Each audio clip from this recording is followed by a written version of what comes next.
누가복음 6장 되겠습니다. 우리가 지난주에 봤던 본문인데 26절 한 번 더 살펴보고 넘어가겠습니다. 26절 다 같이 한 절이니까 한 목소리로 읽겠습니다. 모든 사람이 너희에 대해 좋게 말할 때에 너희에게 화가 있을지어다. 그들의 조상들이 거짓 대언자들에게 그렇게 행하였느니라. 아멘. 자, 여기 보면 거짓 대언자들이 이제 소개되고 있어요. 예수님이 거짓 대언자들은 이렇다, 이렇게 말씀하시는 거죠. 오늘 제가 드릴 말씀의 제목은요, 이 거짓 대언자들과 비교가 되는 예수님의 사역, 거짓 대언자들과 비교되는 예수님의 사역, 이런 제목으로 말씀을 드리려고 합니다.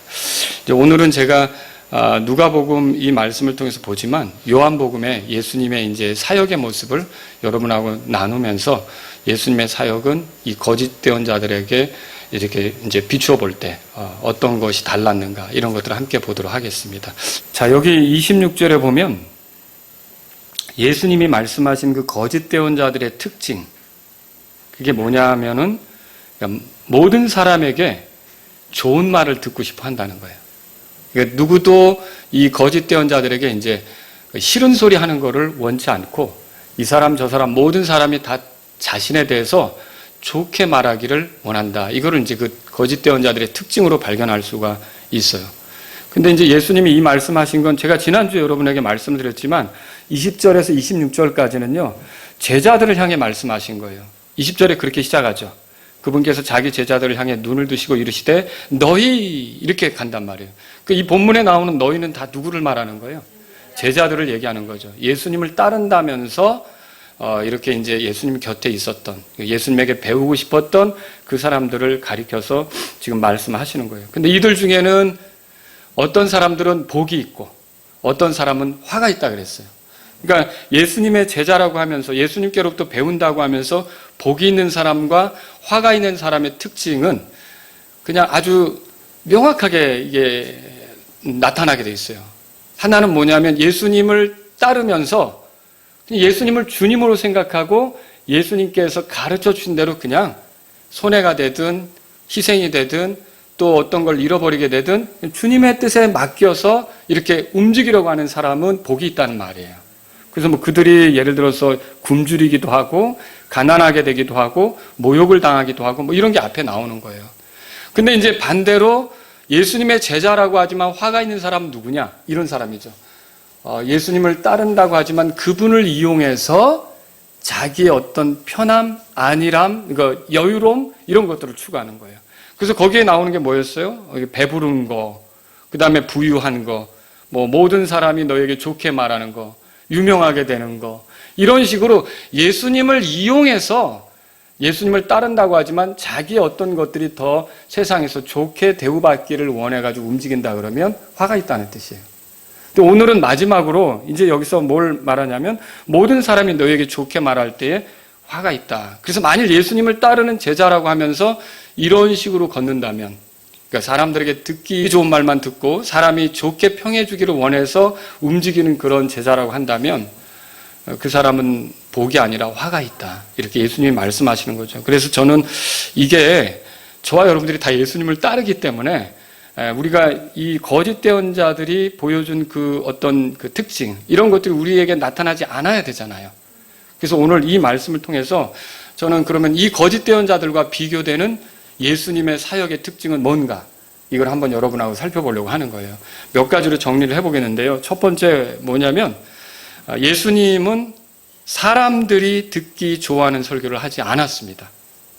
그러니까 여러분이 그 구약에 보면 거짓 대언자 아합이 전쟁터에 나갈 때 하나님께서 아합을 죽이시려고 했는데 이 대언자들을 불러서 400명이나 되는 사람들이 와서 이 싸움이 어떻게 될까라고 물으니까 그때 대언자들이 이구동성으로 하는 얘기가 당신 전쟁에서 승리한다. 정말 듣기 좋은 소리를 했어요. 근데 이제 여호사밧이 이 사람들 말고 진짜 좀 대언자가 하나님의 말씀을 우리에게 들려줄 수 있는 사람이 있으면 좋겠다라고 찾았는데 한 사람이 왔잖아요. 근데 그 사람은 사실은 아합이 부르기를 꺼려했어요. 근데 왜 부르기를 꺼려했습니까? 맨날 나한테 힘든 얘기 하니까, 나에게 듣기 싫은 소리 하니까 상대하기가 싫은 거였어요. 여러분, 그렇다는 거예요. 이게 거짓 대언자들은 사람이 듣기에 좋은 소리를 하려고 하고요. 그리고 여기 예수님은 그렇지 않다는 거예요. 물론 사람들이 들었을 때 좋은 소리 예수님이 하시기도 합니다. 그러니까 우리가 달고 오묘한 그 말씀, 생명의 말씀은 이렇죠. 예수님 말씀 들을 때 여러분 좋습니까? 예, 우리가 그게 좋고 복이 되는 게 맞죠. 그런데 그렇다고 해서 예수님께서 항상 모든 사람에게 다 듣기 좋은 소리를 항상 하는 것은 아니었다는 거죠. 요한복음 6장으로 가보세요. 오늘 요한복음 6장, 7장에서 좀 많이 그 예들을 찾으려고 하는데, 자, 여기 보면 참 재미있게 시작이 돼요. 요한복음 6장 1절에 여러분이 보시면 그 2절에 큰 무리가 그분을 따랐다 그렇게 돼 있어요. 찾으셨죠? 네, 2절에 그렇게 돼 있어요. 정말 많은 사람이 예수님을 따랐고 예수님이 오병이어 기적도 베푸셨어요. 물고기 2마리, 보리빵 5개로 5,000명을 먹이시고 그 뒤에는 어떤 설교를 하셨냐면 구약시대 이스라엘 백성이 만나를 먹고 산 것처럼 지금은 예수님을 먹어야 산다 그 얘기를 했어요. 예수님을 먹어야 산다는 말이 좀 어렵긴 하죠. 식인종이 되라는 말인가? 근데 그게 아니라 예수님을 먹는다는 말은 예수님을 양식으로 삼고 사는 거예요. 예수님으로 내 생명이 유지되는 줄로 알고 사는 거예요. 한마디로 말하면 예수님을 믿으면서 사는 걸 얘기하는 거죠. 근데 이 말씀을 했을 때 여러분 60절에 가보세요. 사람들의 반응이 어떠했는지 6장 60절에 읽어보겠습니다. 시작. 그러므로 그분의 제자들 중에 많은 사람이 이것을 듣고 이르되 이 말씀은 어렵도다. 누가 그것을 들을 수 있으려 하며. 자, 이 말씀은 어떻다고요? 어렵다고 얘기했어요. 그러니까 예수님이 그냥 진리를 얘기한 거예요. 생명을 얻고 이 땅을 살아가려면 구약시대 이스라엘 백성이 만나 먹고 살아간 것처럼 지금은 예수님 먹고 살아야 된다. 예수님 믿어서 살아간다. 이렇게 얘기했는데 이 말씀은 어렵도다 이렇게 얘기한 거죠.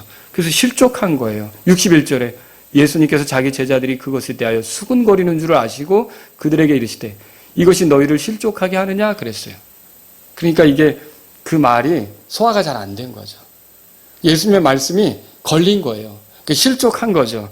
자, 그래서 어떻게 했냐면 그 사람들의 모습을 보니까 66절 보세요. 그래가지고 이런 현상이 나타나는 거예요. 다 같이 66절 읽겠습니다. 시작. 그때부터 그분의 제자들 중에 많은 사람이 돌아가고 다시는 그분과 함께 다니지 아니하더라. 이게 참 예수님의 사역에 이런 게 있었다는 게 제가 이걸 보면서 예수님의 설교가 어려워가지고 더 이상 같이 갈 수 없어서 제자들이었는데 돌아간 사람이 나온 거예요. 우린 저 말을 도저히 못 듣겠다. 우리는 저분에게 배우려고 했는데 어렵다. 이렇게 해서 다시 돌아간 사람들이 생긴 거죠. 그래서 예수님이 12명을 놓고 물으신 게 뭐냐면 너희도 가려느냐 그 물음을 하셨던 거예요. 그러니까 이런 것들을 볼 때 어떤 사람들은 예수님의 말씀을 충분히 이해하지 못했던 경우가 있다는 거죠. 여러분, 목사들은 사실은 쉽게 설교하려고 노력을 합니다. 근데 이 쉽게 설교하려고 노력하는 것보다 더 중요한 게 있어요. 항상 진리를 정확하게 바르게 전하려고 해야 된다는 거죠. 그냥 사람들에게 듣기 좋은 소리를 하려고 하다가 놓쳐서는 안 되는 게 생명의 말씀을 전하는 거예요. 여기 보세요. 이 제자들도 너희도 가려느냐라고 물어보니까 제자들이 뭐라 그러냐면 68절에 주여 영원한 생명의 말씀들이 주께 있사온데 우리가 누구에게로 가리까? 가겠다는 거예요? 안 가겠다는 거예요? 안 가겠다는 거죠. 우리는 이 생명의 말씀이 있는데 왜 우리가 갑니까? 그러니까 목사들이 예수님으로부터 배워야겠죠. 이게 사람들이 듣기 좋은 소리를 하려고 하기보다는 예수님이 하셨던 것처럼 생명의 말씀을 전하려고 하고 사람들이 그걸 또 통해서 여러분 목사가 사람을 변화시키는 게 아닙니다. 말씀이 사람을 변화시키는 걸 믿으십니까? 이 준비가 되면요. 하나님께서 그 마음밭을 좋게 만드시면요. 그 옥토같이 되게 하시면요. 그 씨가 심겼을 때 헛되지 않게 된다는 거죠. 그러니까 사실은 목사도 도구일 뿐이지 권능이 나타나는 건 하나님 말씀이에요. 하나님 말씀은 살아있고 좌우의 날성검보다 예리하고 혼과 영과 및 관절과 골수를 찔러 둘러 나누기까지 하고 사람의 생각과 마음의 의도를 분별하고 하나님의 말씀 뭐예요? 거듭나게 하죠. 하나님 말씀 뭐예요? 자라나게 하죠.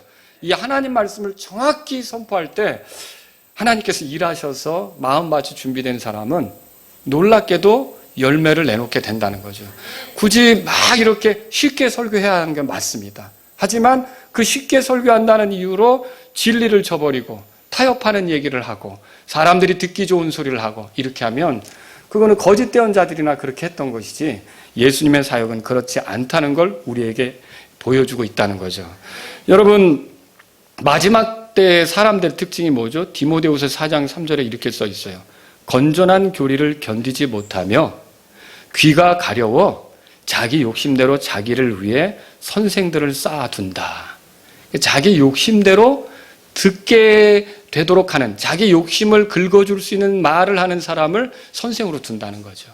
그리고 또 4장 4절에 이렇게 써있어요. 디모데후서 4장 4절에 진리로부터 귀를 돌이켜서 꾸며낸 이야기들로 돌아간다. 그렇게 얘기하고 있어요.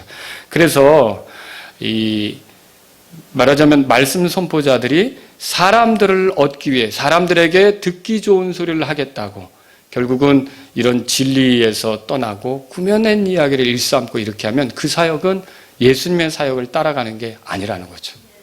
그건 오히려 거짓 대언자들이 했었던 사역이 될 수 있다는 거예요. 그래서 예수님은 듣기 좋은, 사람들이 듣기 좋은 소리로만 설교하는 것이 아니라 그들에게 꼭 필요한 생명의 말씀을 전했던 것을 기억하셔야 돼요. 여러분, 그렇다면 어떻게 해야 될까요? 물론 목사의 설교가 쉽게 전달될 수 있도록 기도하셔야 됩니다. 그러나 항상 주님께서 내 마음밭을 준비시켜 주셔서 이 생명의 말씀을 잘 듣고 이해할 수 있게, 깨닫고 복이 될 수 있게 해달라고 여러분이 말씀을 준비하는 자도 기도로 준비해야 되지만 말씀을 듣는 여러분도 기도로 준비해야 되는 걸 믿으시기 바랍니다. 우리가 그렇게 가야 된다는 거죠. 두 번째로 살펴볼게요. 두 번째는 예수님은 사람들을 붙잡아 두기 위해 애쓰지 않았어요. 근데 거짓 대언자들은 어떻게 하냐면 사람들이 곧 그의 어떤 재산이 될 수 있는 거예요. 그의 어떤 물질적 그런 그 어떤 영향을 더 이렇게 증대시킬 수 있는 거죠. 그러니까 사람을 놓치기 싫은 거예요. 사람을 붙잡으려고 하는 거죠. 그러나 예수님은 어떠냐? 사람 수를 늘리는 것이 예수님의 사역이 아니라는 걸 우리가 성경을 통해 보게 돼요. 만약에 사람 수를 늘리는 것이 예수님의 사역이었다면 예수님의 사역이 좀 초라하게 보이기도 해요. 왜냐하면 예수님이 돌아가시고 부활하셨잖아요. 그리고 승천하시고 난 뒤에 그 초대교회가, 초기 교회가 기도 모임을 갖겠다고 모였는데 보니까 몇 명 모였느냐? 120명 모였어요. 물론 예수님의 부활을 목격한 사람은 500여 형제나 된다는 말씀도 있었어요. 근데 이 예수님이 약속한 거, 이걸 기다리겠다고 모여서 기도하는 사람은 120명이었어요. 수천 명이나 수만 명이 아니었던 거죠. 이렇게 보면 예수님의 사역은 이렇게 사람 수에 연연해하거나 사람 수가 중요하지 않았던 거, 오히려 한 사람이라도 정확히 진리를 알고 변화되는 거, 이게 예수님에게 중요했다는 걸 발견하게 되는 거죠. 예수님은 사람 수를 늘리기 위해서 사역하지 않았어요. 예수님은 자신의 말씀을 이해하지 못하고 지금 요한복음 6장에서 떠나는 사람들이 있는데, 자, 이때 사람들이 왔던 길로 돌아가잖아요. 그러니까 가네? 제자들을 모아놓고 뭐해? 빨리 가서 붙잡아들! 이렇게 했나요? 우리가 그런 거를 찾을 수가 없어요. 예수님은 그렇게 하시지 않았다는 거죠. 많은 사람이 부흥에 대해서 오해합니다. 부흥은 사람 수가 늘어나는 것이 아니냐. 예?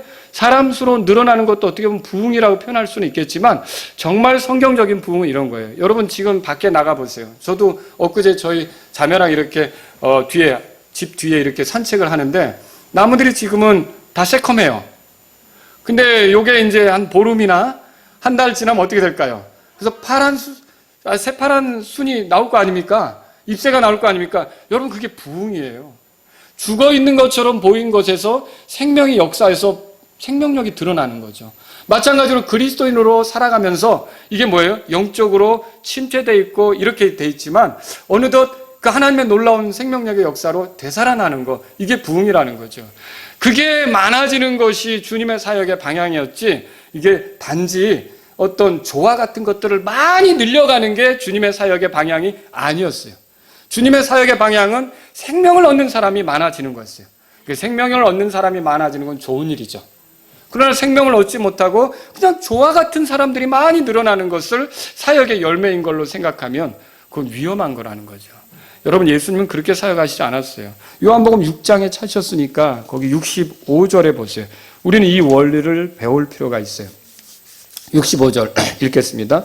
또 그분께서 이르시되 그러므로 내가 너희에게 이르기를 내 아버지께서 오게 하지 아니하시면 아무도 내게 올 수 없도다 하였노라 하시니라. 그러니까 아들에게 오게 하는 게 누가 하시는 일이에요? 아버지께서 하시는 거죠. 저는 그래서 이 마라나타 침례교를 이렇게 사람을 이끄시는 것은 하나님이 하시는 일이라고 믿습니다. 이게 뭐 여러분도 아시지만 우리가 길거리 가서 지금 10몇 년 동안 전도지를 이렇게 뿌린다고 뿌렸는데 사실 전도지 받고 오는 사람들은 드물어요. 근데 제가 확신하는 바는 뭐냐면 부지런히 그렇게 할 때 하나님께서 다른 경로로 사람들을 이렇게 이끌어 주시는 것을 제가 믿게 됐다는 거죠. 그러니까 이 교회로 저 문을 밀고 여기 들어와서 같이 예배 드릴 수 있고 같이 교회에서 신앙생활 할 수 있게 되는 건 정말 하나님께서 이끄신 놀라운 은혜고 하나님의 권능으로 보게 되는 열매라는 것이죠. 여러분도 그렇게 믿으십니까? 근데 66절에 보세요. 그때부터 그분의 제자들 중에 많은 사람이 돌아가고 다시는 그분과 함께 다니지 아니하더라 그랬어요. 자, 이게 보시면 많은 사람들이 떠나간 그 주님의 사역은 그러면 실패한 겁니까? 주님 이렇게 이끄셨고 떠나갔으니까 실패한 거냐는 거죠. 여러분, 사람을 이끄시는 분도 주님이시고 또 때로는 이렇게 분리되게 하시는 분도 주님이시란 말이죠. 주님의 교회를 누가 세워가는 겁니까? 예, 주님이 세워가는 거예요. 우리는 몸으로서 섬기는 것이죠. 이걸 배울 필요가 있죠. 아주 대표적인 예를 하나 들어볼게요. 마가복음 10장으로 가보세요. 마가복음 10장. 마가복음 10장. 그래서 예수님의 사역은 사람을 붙잡는 게 아니었다는 거죠. 사람을 붙잡는 게 아니었어요. 17절에 보세요. 한 부자 청년이 예수님께 와서 물었어요. 뭐라 그랬냐면 선생님이요, 선한 선생님이요, 내가 무엇을 하여야 영원한 생명을 상속받으리까? 자, 이 사람이 예수님께 왔는데 무릎을 꿇고 물었대요. 굉장히 이제 배우려고 하는 자세로 물은 건 맞죠. 예? 자기를 낮추면서 예수님께 내가 무엇을 하여야 영원한 생명을 상속받으리까? 그렇게 물었어요. 그래서 예수님이 뭐라고 말씀하셨냐면 19절에 보니까 10계명을 얘기하셨어요. 간음하지 말라, 살인하지 말라, 도둑질하지 말라, 거짓 증언하지 말라, 속여 빼앗지 말라, 내 아버지 어머니를 공경하라. 그랬더니 이 사람이 뭐라고 대답했냐면 나 어려서부터 이거 다 지켰습니다. 20절에 그렇게 써 있죠. 근데 여기 이제 19절에 소개된 것 중에 하나가 소개되지 않았는데 이게 인간의 관계 속에서 나타난 도덕적 명령 중에 하나가 뭐냐면 탐내지 말라는 거예요. 10번째 명령. 근데 뭐 이거를 탐내지 말라 그랬으면 탐내지 않았다고 했겠죠. 이 사람이 뭐 부유한데. 근데 이걸 돌려서 말씀하신 거예요. 21절에 우리 같이 한번 읽어보겠습니다. 21절 시작. 이에 예수님께서 그를 보시고 그를 사랑하사 그에게 이르시되 내게 한 가지 부족한 것이 있으니 내 길로 가서 내게 있는 것은 무엇이든지 팔아 가난한 사람들에게 주라. 그리하면 하늘에서 내게 보화가 있으리라. 그리고 와서 십자가를 지고 나를 따르라 하시매. 자, 예수님이 굉장히 중요한 말씀을 하셨어요. 그럼 이 말씀을 듣고 부자 청년의 반응은 어땠느냐? 22절에 보세요. 이 청년의 반응이 소개되고 있어요. 다 같이 읽겠습니다. 그가 많은 소유를 가졌으므로 그 말씀을 듣고 슬퍼하여 근심하며 가니라. 자, 그 말씀을 듣고 슬퍼했대요. 그 말씀을 들으면 기뻐야 되잖아요. 아, 이게 살 길이구나. 이게 내가 알고 싶었던 길인데 예수님이 이렇게 가르쳐 주니까 이 말씀대로 해야겠구나. 해야 되는데 그 말씀에 걸린 거예요. 그러니까 그 말씀이 이 사람 마음 안에 받아진 거예요? 어려워진 거예요? 어려워진 거죠. 왜 어려워졌을까요? 이 사람은 재산이 많은데 예수님은 그걸 다 팔아 가난한 자들에게 주고 그 뒤에 와서 오는데 십자가를 지고 나를 따르라고 한 거예요.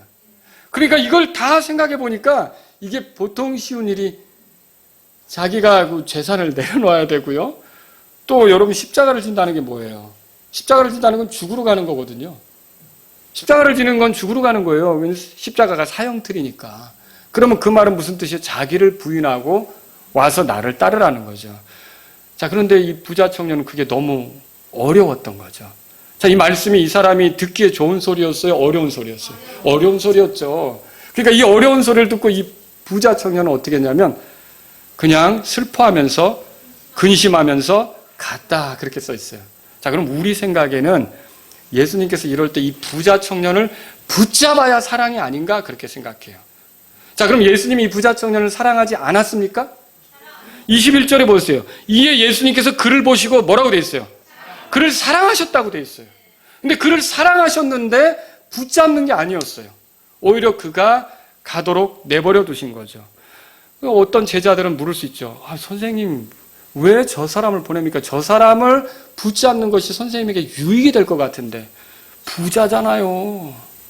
그럴 수도 있을 거라는 거죠. 근데 예수님은 그 청년이 가도록 놔뒀어요. 아니요, 어떤 제자를 불러가지고 그 청년이 가니까 베드로를 불러서 야 시몬아, 가서 쫓아가서 좀 붙잡아라, 이렇게 했습니까? 그게 없어요. 예수님은 그를 품으려고 해도 만일 그가 예수님보다 자기의 어떠함을 더 중요하게 생각하면 예수님은 그를 데리고 갈 수가 없었던 거예요. 여기 중요한 게 있어요. 예수님은 그를 품고 그가 영생을 누리는 그 복된 삶으로 같이 가게 인도하고 싶어도 그가 만일 십자가를 질 마음이 없다면, 십자가를 진다는 게 뭐라 해서 자기 부인이잖아요. 그게 없다면 예수님은 그를 자기 일행에 데리고 갈 마음이 없으셨던 거죠. 예수님은요, 그가 이렇게 예수님을 따르고 싶고 영원한 생명을 얻고 싶다고 얘기해도 가난한 사람을 생각하고 다른 이들을 생각하고 그 예수님의 권위 앞에서 모든 것들을 내려놓고 주님의 말씀대로 다른 이들을 섬기기 위해서 희생할 그런 마음이 아니라면 데려갈 마음이 있어요, 없어요? 예수님은 그런 마음이 없으셨던 거죠. 예수님은 이렇게 말씀하신 적도 있어요. 제자들 향해. 우리는 모든 걸 버리고 주를 따랐으며 이렇게 말한 제자들이 있었잖아요. 이런 제자들 앞에 예수님 뭐라 그러셨냐면 진실로 내가 너에게로는 다시 나게 하는 때 곧 사람의 아들이 자기 영광의 왕자에 앉을 때에 나를 따른 너희도 12왕자에 앉아 이스라엘 12지파를 재판하리라. 또 내 이름으로 인해 집이나 형제나 자매나 아버지나 어머니나 아내나 자녀나 토지를 버린 모든 자는 100배를 받고 영존하는 생명을 상속받으리라. 마태복음 19장 28절에 29절에 그렇게 써 있었어요. 그런데 여기 이 순간 이 부자 청년은 예수님이 붙잡았어요? 붙잡지 않았어요? 안 붙잡았어요. 어느 노련한 목사님은 이제 막 목회를 시작하는 목사들에게 뒷문을 닫으라고 얘기합니다. 뒷문이 뭐예요? 성도들이 떠나가는 것을 막으라는 것이죠. 그러나 제가 발견한 예수님은요, 항상 뒷문을 열어놓고 계셨어요. 그래서 어떻게 하냐면 이게 주님께 맞추지 못할 때, 이게 중요한 거예요. 주님께 맞추지 못할 때는 주님이 일부러 그냥 그래, 그러면 내가 너에게 맞출 테니까 같이 가기라도 하자, 이렇게 하시지는 않았다는 거예요. 여러분, 굉장히 중요한 거예요. 그래서 오히려 뒷문을 열어놓고 사람들이 나가자 너희도 가려느냐라고 물었던 거죠. 그런데 이 사람들은 12명은 다행히 영생의 말씀이 여기 있는데, 영생의 말씀이 뭐예요? 예수님 아닙니까? 우리에게 중요한 건 예수님인데, 예수님이 우리에게 있는데 우리가 누구에게로 가겠습니까? 내 어떤 것이 중요한 게 아니라 예수님이 중요한데 우리가 어디로 가겠습니까? 그렇게. 여러분, 예수님이 영원한 생명의 말씀인 거 믿으십니까? 요한일서 보세요. 요한일서. 이게 제 얘기가 아니고 성경에 보면 요한일서 보세요. 요한일서 1장 보세요. 요한일서 1장. 그래서 우리가 이런 원리를 알 때 우리가 예수님을 믿으면서 예수님이 나에게 맞추라고 하는 게 그 화가 있다는 거예요. 그러니까 예수님을 따르는 제자들 중에 예수님을 이용해서 내 어떤 걸 채우려면 화가 있는 거고요. 그냥 예수님께 맞추려면 복이 있는 거예요. 그게 내가 뭐가 어렵고 뭐가 희생이 돼야 되고 뭐가 헌신이 돼야 되고 뭐가 손해를 보더라도 예수님께 맞추면 그게 복이 된다는 거죠. 요한일서 1장에 보세요. 1절에 자, 다 같이 1절 2절 읽겠습니다. 처음부터 계셨던 그것, 즉 생명의 말씀에 관하여는 그것을 우리가 들었고 우리 눈으로 보았으며 자세히 살펴보았고 우리 손으로 만졌노라. 생명의 말씀을 만졌대요. 처음부터 계신 말씀인데 우리가 들었고 우리가 보았고 만졌다는 거예요. 그럼 이 생명의 말씀이 누구에게요? 예수님이죠. 2절 다 같이요. 시작. 그 생명이 나타나심에 우리가 그것을 보았고 또 아버지와 함께 계시다가 우리에게 나타나신 그 영원한 생명을 증언하며 너에게 보이노라. 영원한 생명을 증언한다는데 누구 증언한다는 얘기예요? 예수님 증언한다는 거죠. 그러니까 이거예요. 영원한 생명의 말씀이 여기 있는데 우리가 어디로 갑니까? 예수님이 주인이 되고요. 거기에 맞춰주면 떠나갈 수가 없다는 거죠.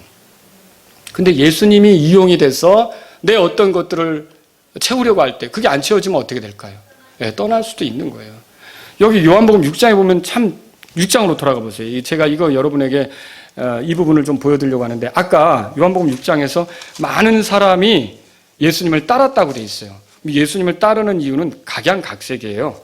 자, 어떻게 따르는지 보세요. 6장 2절에 보니까 읽어보죠. 시작. 큰 무리가 그분을 따르니 이는 그분께서 병든 자들에게 행하신 기적들, 즉 그분의 기적들을 그들이 보았기 때문이에요. 여기에 나오는 이 사람들은 예수님을 왜 따랐어요? 기적을 보았기 때문이죠. 근데 만일 어떤 자기들이 기대했던 기적이 안 나타나면 어떻게 될까요? 떠날 수도 있는 거예요. 또 여러분 마태복음 6장에 보시면요. 거기 15절에 보세요. 다 같이 읽겠습니다. 시작. 그러므로 그들이 와서 억지로 자기를 데려다가 왕으로 삼으려는 것을 예수님이 아시고 다시 혼자 산으로 떠나가시니. 자, 여기 15절에 보면 어떤 사람들이 예수님을 쫓아왔는데 예수님을 따른 이유는 뭐냐면 그분을 왕으로 만들고 싶었어요. 그러니까 로마로부터 벗어나게 하는 왕으로 삼고 싶었던 거예요. 근데 예수님은 이 땅에서 지금 현재 이 세상 임금이 되려고 하는 게 아니라 오는 세상의 왕이시잖아요. 그죠? 이 사람들은 예수님을 왕으로 삼으려고 쫓아다닌 거예요. 6장 15절에. 근데 결국은 예수님께서 그들의 생각을 아시고 어떻게 한 거예요? 그들을 오히려 예수님이 떠나가셨다고 돼 있어요. 그러니까 그들의 의견에 맞추신 거예요? 맞추지 않은 거예요? 안 맞춘 거죠. 여러분 이렇게 예수님을 왕으로 삼고자 할 목적으로 쫓아다니는 사람도 있는 거예요. 우리의 독립을 가져다 줄 메시아였으면 좋겠다. 이렇게 생각하면서. 또 여러분 그 뒤에 보세요. 이제 여기 26절에는 또 이런 내용이 있어요. 다 같이 읽겠습니다. 시작. 예수님께서 그들에게 대답하여 이르시되 진실로 진실로 내가 너에게 이르노니 너희가 나를 찾는 것은 너희가 기적을 보았기 때문이 아니요 빵을 먹고 배불렀기 때문이요. 어떤 사람들은 기적 때문이 아니라 빵 먹고 배불렀기 때문에 따랐다 그랬어요. 그러니까 다 예수님을 따르는 목적이 다 나름대로 있는 거죠. 근데 빵 먹고 배불렀는데 배가 안 채워지면 어떻게 될까요? 그러면 떠나는 거죠. 여러분 중요한 거는 예수님을 이용해서 우리가 어떻게 되는 게 아니라는 거예요. 예수님을 따르는 제자들 중에 예수님을 이용해서 우리가 어떻게 되려고 하는 생각을 가지면 그게 화가 있다는 거예요. 우리는 그게 아니라 예수님 자체가 목적이어야 돼요. 여러분이 빌립보서 읽으면 뭐라고 돼 있어요? 내가 모든 걸 배설물로 여긴다고 했던 바울의 고백이 내가 그리스도를 얻고 또 얻는 거 이것보다 귀한 건 없다고 하잖아요. 우리에게서 정말 중요한 건 예수님 아닙니까?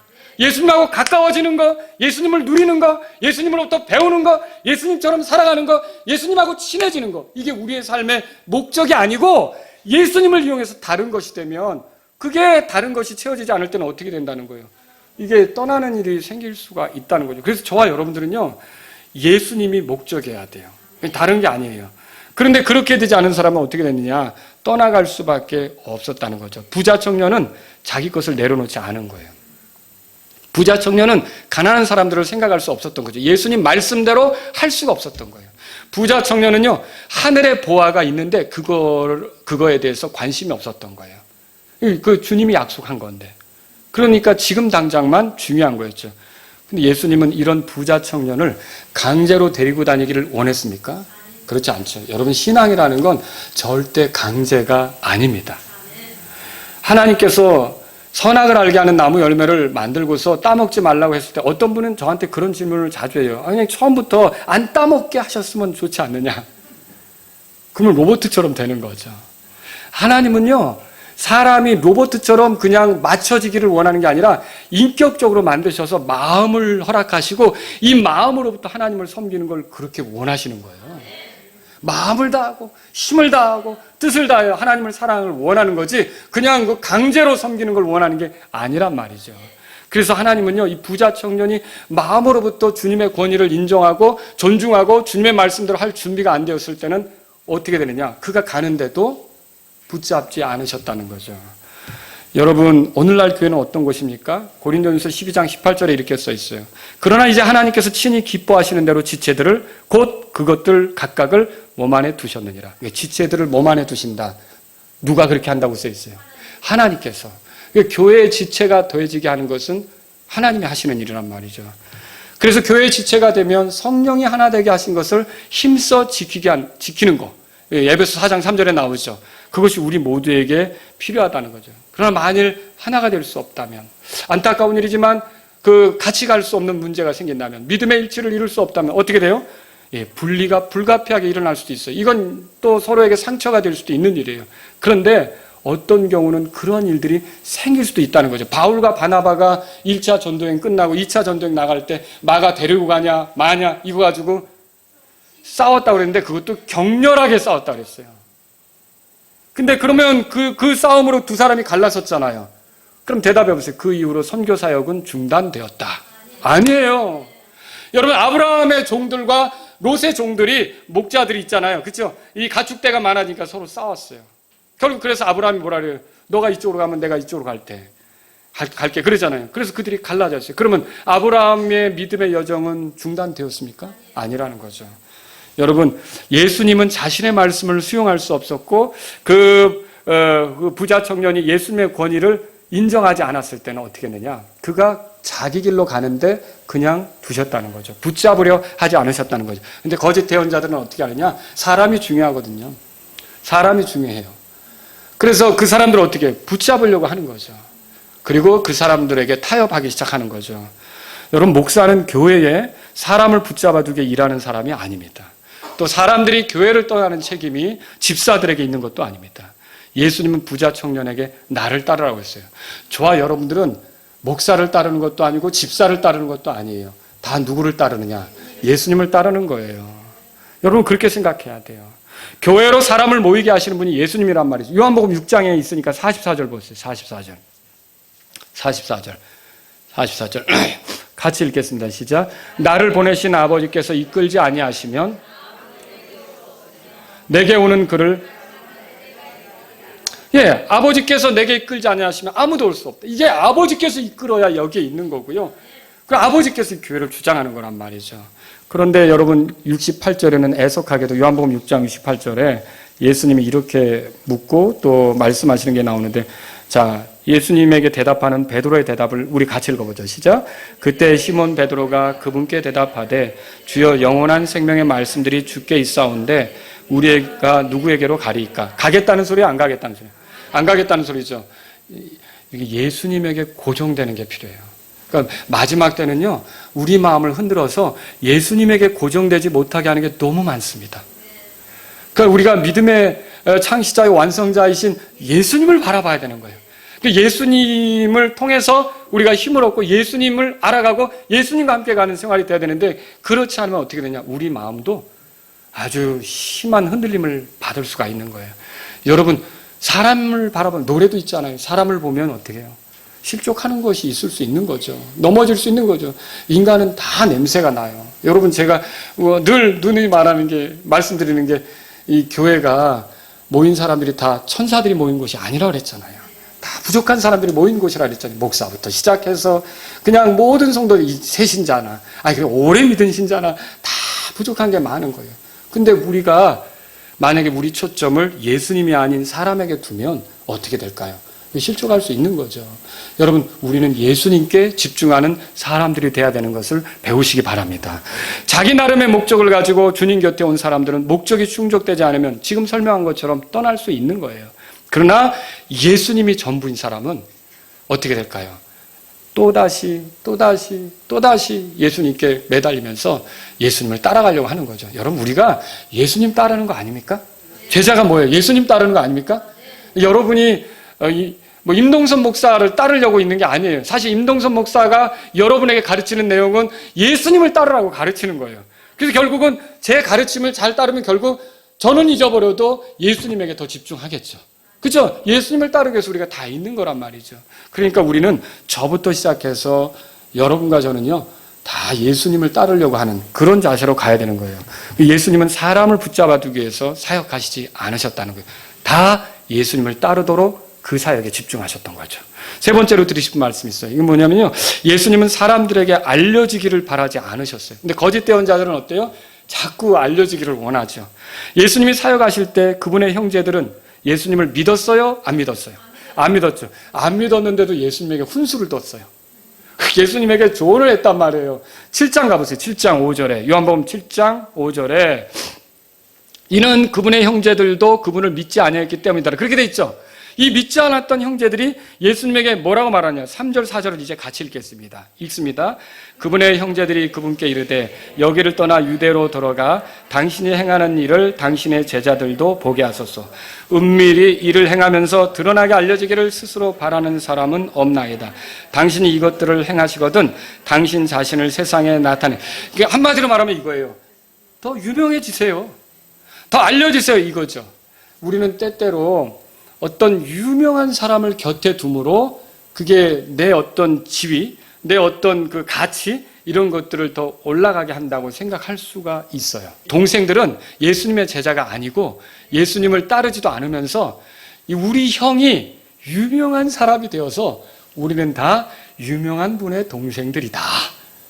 이거는 원하고 있었던 것 같아요. 그래서 형님, 그러면 이렇게 하지 말고 은밀히 하지 말고 나가서 좀 사람들에게 알려주세요. 드러내놓고 좀 하시지 왜 이러세요? 이렇게 했던 거죠. 카리스마가 있어 보이는 목사, 이게 좀 말이 맞는지 모르겠지만 영빨이 있어 보이는 목사, 이게 우러러 볼 수 있는 그런 경향이 있는 목사, 이런 사람 옆에 내가 있는 것으로 자기도 뭔가 이렇게 또 그런 사람을 위해 수고한다는 것으로 자기의 신앙이 뭔가 업그레이드 된 것처럼 생각하는 사람들이 있어요. 근데 여러분, 그게 굉장히 위험한 겁니다. 어떤 사람하고 가까이 있으므로 나도 영적으로 더 이렇게 뭔가 또 이렇게 좀 진전이 있는 것처럼 생각하는 게 위험한 거라는 거죠. 예수님의 추구는 단지 여러 사람에게 알려지는 것이 아니었어요. 그분의 명성 퍼졌어요? 안 퍼졌어요? 그분의 명성이 퍼졌죠. 그분의 명성이 퍼졌는데 그분은 그럼 의도적으로 나 유명해져야지 그러고 다니셨습니까? 아니었어요.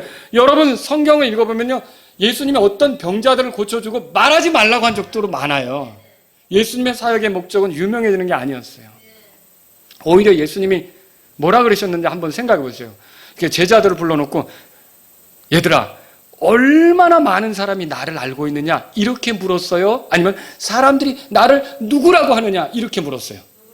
사람들이 나를 누구라고 하느냐고 물었잖아요. 예수님에게 중요한 건 많은 사람에게 알려지고 유명해지는 게 아니라 예수님을 하나라도 정확히 아는 게 중요한 거예요. 예수님이 누군지를 정확히 아는 거. 그냥 대언자들 중에 하나로 아는 게 아니에요. 예레미야라고 하는 게 아니에요. 엘리야라고 하는 게 아니에요. 침례자 요한이라고 하는 게 아니에요. 예수님은 그리스도시요 살아계신 하나님의 아들이십니다라고 아는 사람이 늘어나는 걸 원하셨던 거죠.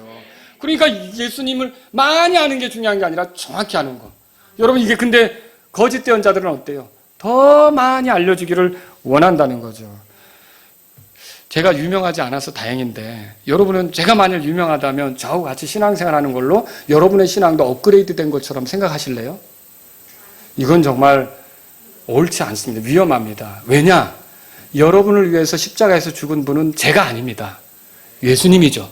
여러분의 죄 용서 때문에 피를 흘리신 분은 제가 아닙니다. 예수님이죠. 제가 침례를 주긴 했어도 제 이름으로 침례를 주는 게 아니고 아버지와 아들과 성령의 이름으로 침례를 주는 겁니다. 우리가 이렇게 따라야 될 분은 궁극적으로 저부터 시작해서 여러분은 모두 예수님을 따라야 되는 겁니다. 그래서 예수님을 우리가 알고 예수님에게 빠져들고 예수님을 더 교제하려고 하고 이렇게 해야 되는 거죠. 목사를 2배나 존경해야 된다. 디모데전서 5장 17절에 그렇게 써 있죠. 그러나 그것이 지나쳐서 결국 예수님보다 목사를 따르려고 하면 그건 여러분 잘못하는 것입니다. 그건 어리석은 일입니다.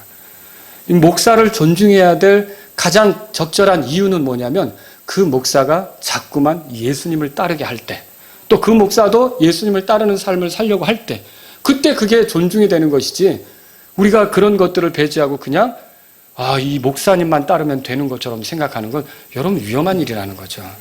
실제로 예수님이 어떤 병자를 고쳐서 이렇게 온전케 했을 때도 말하지 말라, 이거는 예수님이 유명해지는 게 관심이 있는 게 아니라 한 사람이라도 예수님을 정확히 알고 따르는 게 예수님에겐 중요했다는 거죠. 4번째로 말씀드릴게요. 예수님은 사람의 때 움직이려고 하지 않았어요. 이제 만일 예수님이 이 사람들에게 알려질 그 절호의 기회를 보고 있었다면 명절이 막 시작돼서 사람들이 몰려드는 그런 때 올라가려고 했겠죠. 근데 여기 요한복음 7장에 보세요. 형제들이 올라가라고 하니까 알려지려면 서둘러 올라가서 많은 사람에게 보여라 이렇게 하지 않았습니까? 근데 6절에 이렇게 써 있어요. 같이 읽겠습니다. 이에 예수님께서 그들에게 이르시되 내 때는 아직 이르지 아니하였거니와 너희 때는 늘 준비되어 있느니. 그러니까 내 때는 아직 이르지 않았다 그랬어요. 그럼 예수님이 아직 올라갈 때가 아니라고 했고요. 덧붙여서 뭐라 그러냐면 여러분 8절 보세요. 8절. 같이 읽겠습니다. 너희는 이 명절을 지키러 올라가라. 나는 내 때가 아직 충만히 이르지 아니하였으므로 이 명절을 지키러 아직 올라가지 아니하노라 하시니라. 이게 어떤 성경에는 아직이란 말이 없어서 성경을 잘못 번역해놨죠. 이러고서 예수님이 올라갔다면 거짓말쟁이죠. 근데 여기 이제 킹제임스 성경은 아직 올라가지 아니하노라 그렇게 정확히 되어 있어요. 그리고서 10절에 예수님이 나중에 올라갔어요. 그리고 어떻게 행동하는지 보세요. 10절 다 같이 읽겠습니다. 그러나 그분께서 또 자기 형제들이 올라간 뒤에 그 명절을 지키러 올라가시되 드러나게 하지 아니하시고 은밀히 하시니라. 여러분, 예수님은 이렇게 알려지기를 애쓰지 않았어요. 그냥 아버지의 때에 따라, 아버지의 뜻을 따라 이렇게 움직였던 것이죠.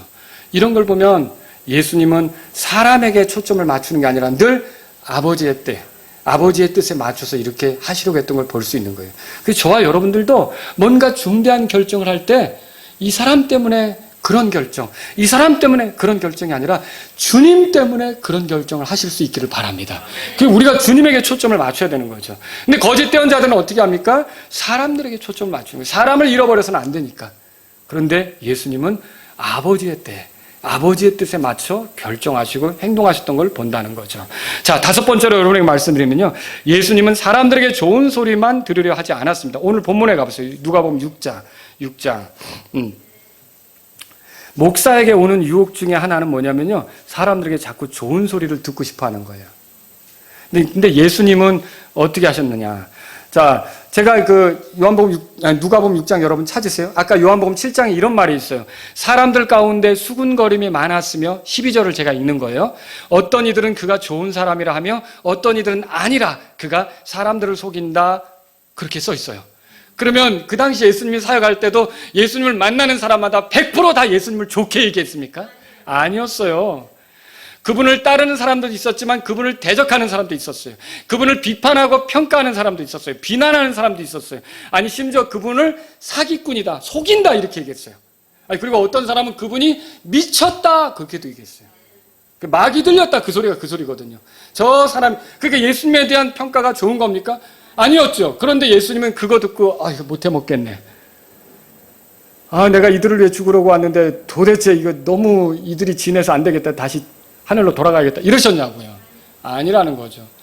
그런 소리가 있건 없건 이 예수님은 그게 중요한 게 아니라 그냥 아버지의 뜻에 따라 그런 소리를 들을 수 있다는 것을 생각하고 나아가셨던 거예요. 그래서 예수님이 자기 제자들에게 뭐라고 말씀하시냐면 누가복음 6장 26절을 보세요. 거기 이렇게 써 있죠. 자, 다 같이 읽겠습니다. 시작. 모든 사람이 너희에 대해 좋게 말할 때 너희에게 화가 있을지어다. 그대 조상들이 거짓 대언자들에게 그렇게 행하였느니라. 왜 그러면 아합은 그 400명의 대언자들을 불렀을까요? 왜 아합은 그 400명의 대언자들은 가까이 두고 싶었지만 그 한 명, 미가 있지 않습니까? 그렇죠? 이 한 명의 대언자는 옆에 두고 싶어 하지 않았을까요? 그 사람은 늘 싫은 소리를 했고 400명의 대언자는 좋은 소리만 했던 거죠. 그러니까 그렇게 좋은 소리 하면 가까이 있게 되는 거예요. 인기 있게 되는 거죠. 예수님은 그게 중요한 게 아니었다는 것이죠. 여러분, 사람들이 목사님에게 적절한 조언을 할 수가 있어요. 그리고 그 조언을 통해서 또 어떤 도움을 받을 수도 있어요. 그런데 그게 단지 자신의 생각이고 주님의 말씀과 상관없는 거일 때는 목사가 따를 수 있습니까? 따를 수는 없는 거예요. 그러나 하나님의 말씀에도 맞고 또 기도하면서 그 필요하다면 또 같이 따라갈 수도 있는 거고요. 근데 그걸 제껴놓고 무조건 사람들에게 내가 귀를 기울여야겠다고 생각해서 어느 날은 이성도님 말을 듣고 또 어느 날은 그게 아니라니까 이성도님이 그렇게 하라 그러니까 이성도님 말을 듣고 또 저쪽 성도님이 이것도 저것도 아니고 이런 식으로 해야 된다니까 그런 식으로 얘기를 하고 그럼 어떻게 될까요? 여러분, 혼란스러워서 제대로 갈 수가 없는 상황이 빚어질 수 있다는 거죠. 여러분, 사람들에게 좋은 말을 듣기 위해서 사역하는 게 아니라는 걸 알아야 돼요. 갈라디아서 1장 펴보세요. 만일 우리가 사람에게만 초점을 맞추고 사람의 말을 듣고자 한다면 결국은 우리가 엉뚱한 사람들로 발견될 수 있는 거죠. 갈라디아서 1장 10절에 보세요. 예수님의 그 제자로서 사도로서 따랐던 바울이 이렇게 썼습니다. 다 같이 10절 읽겠습니다. 시작. 내가 지금 사람들을 설득하느냐 하나님을 설득하느냐 혹은 사람들을 기쁘게 하려고 애쓰느냐 내가 아직도 사람들을 기쁘게 한다면 그러면 여러분 그럼 제가 사람들을 무시하라는 말은 아닙니다.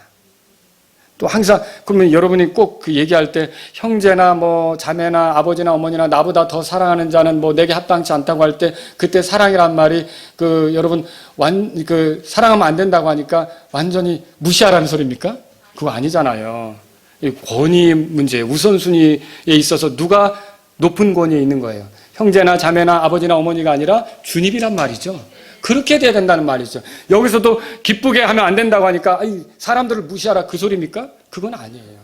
그러나 사람들을 기쁘게 하는 것이 항상 기준이 있고 또 그것을 판가름하는 그런 그 자가 있는데 그건 뭐냐면 주님이시란 말이죠. 주님의 뜻을 넘어서서 해서는 안 된다는 거죠. 그래서 만약 주님의 뜻을 넘어서까지 사람들을 기쁘게 하려고 애쓴다면 결코 뭐라고 돼 있어요? 그리스도의 종이 아니라고 성경이 말하고 있는 거죠. 여러분, 예수님에게는 예수님 그 말씀하셨어요. 양보다 사람이 더 귀하다. 안식일에 양이 구덩이에 빠지면 너희가 건져내지 않느냐. 그럼 안식일에 사람을 고치는 건 얼마나 정당하냐. 그죠? 사람이 양보다 귀하잖아요. 근데 이 사람을 모아서 양떼를 이루게 하셨어요. 그 양떼가 뭐예요? 교회죠, 교회. 여러분, 이 교회는 주님께 굉장히 중요한 거예요. 사람으로 이루어진 양떼란 말이죠. 이 교회가 주님께 중요한 거예요. 그런데 목자장이신 예수님은 어떻게 합니까? 목자들을 통해서 또 교회를 이끌게 하는 거예요. 근데 어떻게 해요?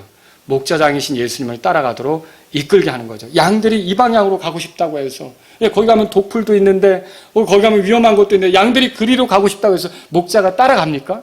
아니죠. 목자장이 기다리는 쪽으로 가자고 이끌어야 되는 거죠. 여러분, 제가 목사들을 세퍼드로 비유 많이 하잖아요. 세퍼드. 목자가 이렇게 갈 때 세퍼드가 옆에서 일하잖아요. 그럼 세퍼드가 어떻게 할까요? 목자가 이끄는 대로 가도록 세퍼드가 옆에서 일해야 맞는 거죠. 양들이 가는 대로 따라가는 게 목자 역할이 맞느냐는 거죠.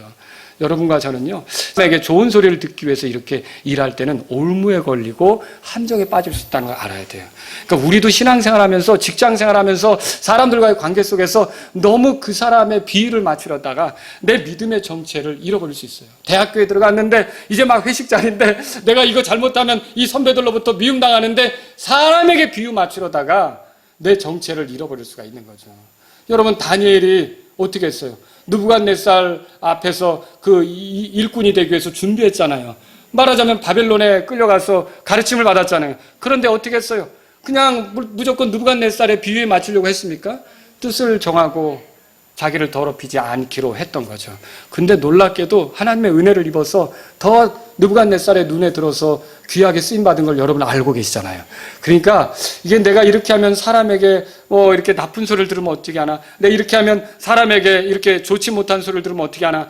나 이제 정작 상대하지 않으면 어떻게 하나? 여러분, 두려워할 게 없다는 거죠. 한번 찾아보세요. 누가복음 6장.